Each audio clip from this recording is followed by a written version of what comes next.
బోధి మేధా దగ్గరికి వచ్చి, నేను చెప్పాలనుకున్న విషయం చాలా ముఖ్యమైనది. ఏం జరిగింది బోధి? కొద్దిసేపు ఆలోచించిన బోధి, మనం పక్కవాళ్ళ విషయంలో అనవసరంగా కలగజేసుకుంటే చివరికి మనకి తిప్పలు తప్పవురా. ఇలాగే ఒక గాడిద కుక్క పనిచేయబోయి తన్నులు తిలి చనిపోయింది. ఆ కథ చెప్తా, విను అంటూ కథ మొదలుపెడతాడు.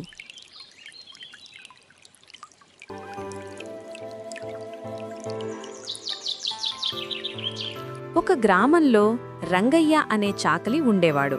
అతడు ఒక గాడిదను ఒక కుక్కను పెంచేవాడు.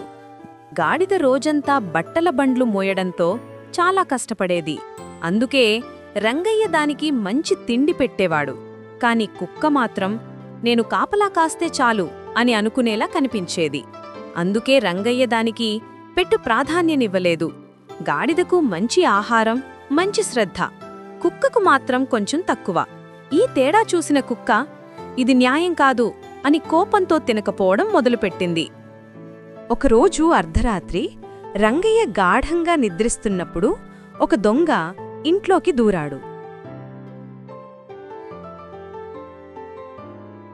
అది చూసిన గాడిద, మిత్రమా చూడు, దొంగ ఇంటిలో ఉన్నాడు అని కుక్కను లేపింది. కాని కుక్క, నన్ను పట్టించుకోని యజమాని కోసం నేను మొరగను అని తిరస్కరించింది. అప్పుడు గాడిద, నీ పని నేను చేస్తాను అని నిర్ణయించి పెద్దగా ఒండ్రు పెట్టింది. ఆ శబ్దానికి భయపడి దొంగ సొమ్ముతో పాటు బట్టల మూట తీసుకుని పారిపోయాడు.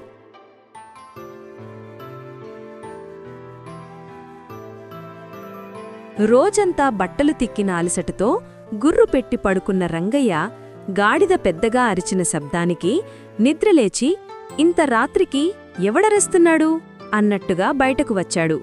అప్పుడు కోపంతో ఒక కర్ర తీసుకుని, నా నిద్రను భంగం చేస్తావా అని అరిచి బలంగా గాడిదను కొట్టాడు. ఆ దెబ్బలు తట్టుకోలేక గాడిద అక్కడికక్కడే చనిపోయింది. బోధి మేధవైపు తిరిగి, పరాధికారంలో ఉన్నవారు చేసే పనుల్లో జోక్యం చేసుకోవడం ఎలా నష్టం చేస్తుందో చూశావు కదా, నువ్వు నా తమ్ముడు కాబట్టి చెబుతున్నాను, తరువాత నీ ఇష్టం అని అన్నాడు. కాని మేధ వినకుండా బసవను కలిసి తదుపరి పథకం గురించి మాట్లాడడం ప్రారంభించాడు.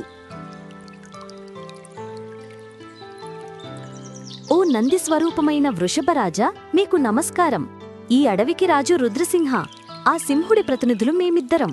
ఇవాళ్ల మీ అరుపు విని ఎవరో కొత్తగా వచ్చినవారు కాబోలు అని రాజుగారు అనుకున్నారు. కాబట్టి మమ్మల్ని పంపించారు.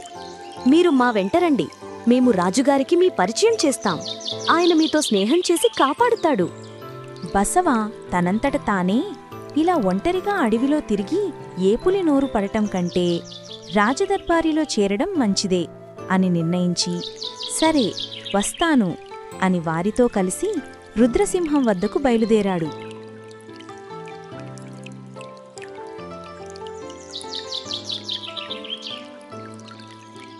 బసవ నెమ్మదిగా బోధితో కబుర్లు చెప్పుకుంటూ వస్తుంటే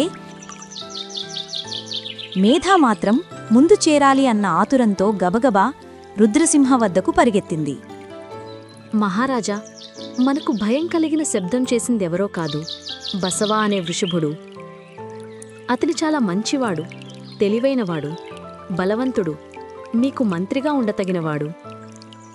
అలా అయితే అతన్ని తీసుకురారు అని అనడంతో మేధ వెంటనే బయలుదేరింది. బసవాను తీసుకువచ్చి రుద్రసింహం ముందు నిలిపాడు. మహారాజా, మీ అనుమతి లేకుండా అడవిలోకి వచ్చాను. తెలియక చేసిన తప్పు, దయచేసి క్షమించండి. రుద్రసింహ ఆనందంతో, బసవా, భయపడకు. ఇవాళ నుంచి నువ్వు నా మిత్రుడవు మాత్రమే కాదు, నా మంత్రివి కూడా. నీ ఇష్టానుసారం ఈ అడవంతా తిరుగు. నా హితుడిలా సర్వమాన్యాలు అందుకో అని ప్రకటించాడు. బసవ ఆనందంతో తలవంచి రాజదర్బారులో తన స్థానాన్ని పొందాడు. ఆ రోజు మొదలుకొని రుద్రసింహ ఎన్నో విధాలుగా బసవాను కొనియాడుతూ రోజురోజుకు అతనితో స్నేహాన్ని పెంచుకున్నాడు. అతన్ని ఆదరించడంలో తన పాత బంధుమిత్రులను మాత్రం సరిగా చూడక అశ్రద్ధ వహించాడు. అందరూ రాజుగారి ఈ తీరు చూసి బాధపడ్డారు. బోధి, మేధలతో రాజుగారి అనుబంధం కూడా తగ్గిపోయింది. ఒకరోజు బోధి బసవాను తెచ్చి గద్దె మీద కూర్చోపెట్టింది మనమే. ఇప్పుడు మనం చేసిన మేలు అతనికి కనబడటం కూడా లేదు. రుద్రసింహ కూడా మాట్లాడాలన్న అవకాశం ఇవ్వడం లేదు. మన వల్ల పాత రాజమిత్రులకు కూడా కష్టమే. ముందుగానే చెప్పాను మనకి ఇదంతా అవసరమా తమ్ముడు అని. నీవే వినలేదే. దీనికంతా నీవే కారణం.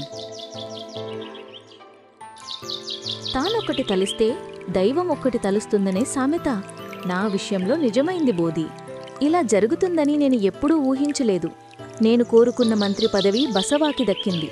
నా పాచిక పూర్తిగా పారలేదు. చేతులారా చేసుకున్న అపరాధానికి నక్క సన్యాసి దేవశర్మల మాదిరిగా నేను మోసపోయాను.